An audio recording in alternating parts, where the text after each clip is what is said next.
So, paki-delete na lang ako ng dist folder, yung server sa loob ng dist folder, para lang makita natin na i-create siya. Pati ng server.js sa loob ng dist folder. Wala kayong dist? Sige. Ay, ano ba tong app na tong pinapakita ko? Yung tapos na app ko na ata ito eh. Sige. So, ang gagawin natin, i-build na natin yung app natin gamit yung command sa package.json. So, ang gagamitin natin is build SSR tapos serve SSR. Or sige, wag na natin isama yung serve SSR. Build SSR na lang tapos manually type na lang natin para ma-gets nyo kung ano to. Okay? So, build SSR na lang. So, copy natin yan. So, SSR stands for server-side rendering. Baka kala nyo nag-code ako eh. Okay, so, npm run. Then, paste lang natin yung build SSR.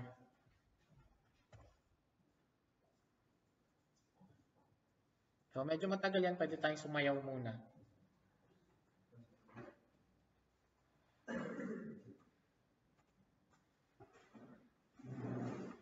Pwede kayo mag-siya. Matagal yan. Mga 5 minutes max.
Uy, nagtuloy sa kanya.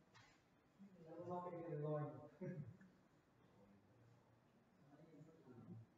Yung comment ko na yata kung nag-comment yata sa line. Ha? Kung nag-comment yata sa line, yun yata.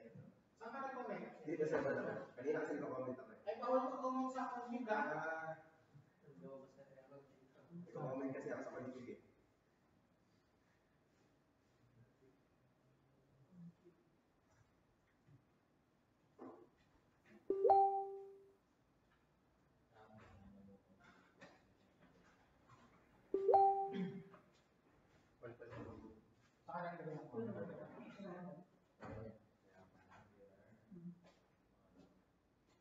Pati bawal ay app module. Pwede sa module. Sa mga module, bawal mag-comment. Saka sa Angular.json. Bawal doon. Sa mga .json, bawal mag-comment. Isa naman comment sa mga JSON. Okay na sa akin. Okay. Okay sa'yo? May comment ka naman ito. Ha? Wala. Sa text. Patay yung mga nila sa JSON. Huwag ka naman comment.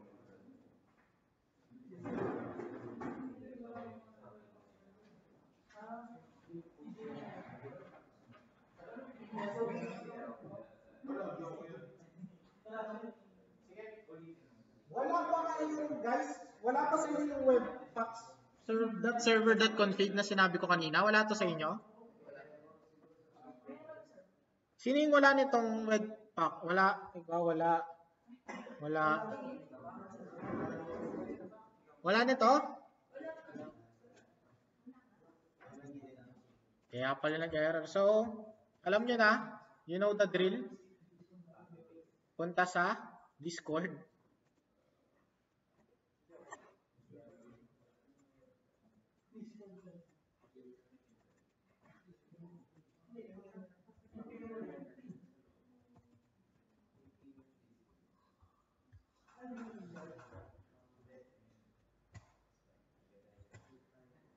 Hoy. Ay naman magkano.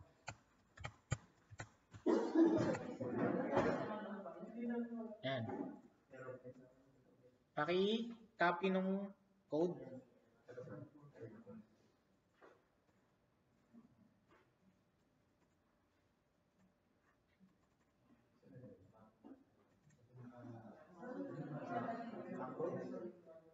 And then create webpack.server.json.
Kapag na-create nyo na yung webpack.server.config, try nyo ulit i-build.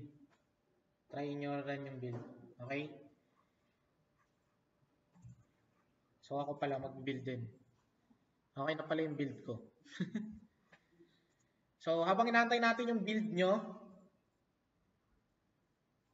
ito. Yung dist folder ko, makita nyo na merong server.js. Ito yung i-run natin using yung ating node later. Itong server.js. So, basically ito lang yan. And then, kinuha niya lahat ng dependency ng ating app, which is dineclare natin sa app server.module. So, ito yun. Okay. Kaya naging ganito. And then, if hindi naman, or if ay yung mag server-side rendering, you can still use the old way of sa app. Siyempre, ito pa rin yung i-upload nyo, yung laman ng browser sa inyong server. So, itong buong laman ng browser folder, ito yung pwedeng upload sa server as yung static content. Kung ayaw nyo mag server-side rendering. So, ito pa rin yung dati na kapag nag-ng build kayo, nasa loob ng dist folder, nilipat lang natin sa browser folder. So, ito pa rin yung typical na i-upload nyo. So, ito yung server side natin. Ito lang yung laman. Based dun sa sinet natin sa tsconfig.server at sa angularcli.json.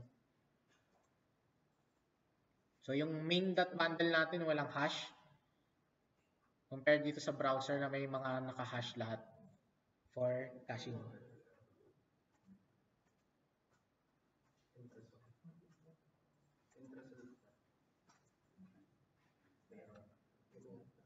Meron pa rin? Ha?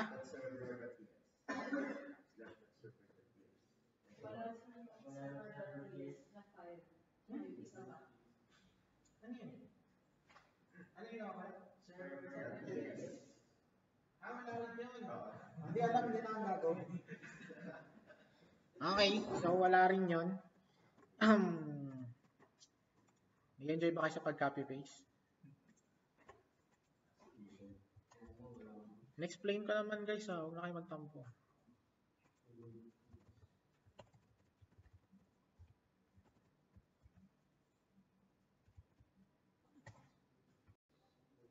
Ayan, nandun ulit sa Discord. So, server.ts. By the way, may kita rin yan kapag nag-google kayo. Kapag ginugol nyo Angular Universal tapos Stories, may kita nyo yung settings na yan. Medyo confusing nga lang yung document na yun, pero yun lang din yun. So, Angular Universal, pakita ko na lang dito.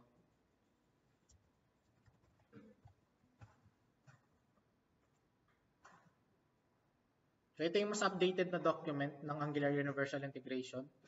Basta Google nyo lang Angular Universal Stories. Yan.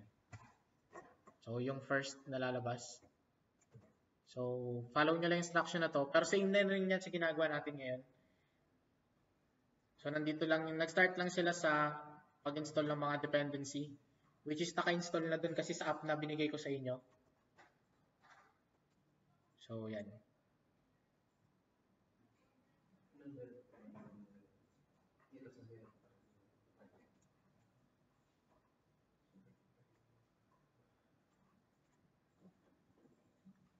Inform nyo ako kapag okay na kayo.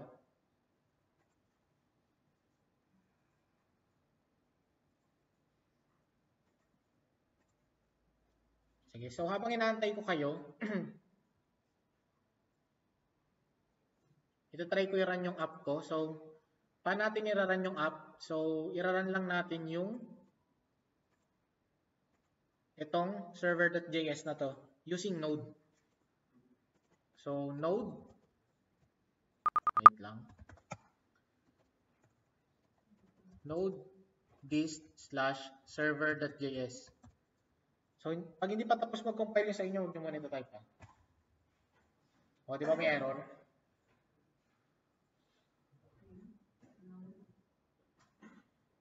Okay.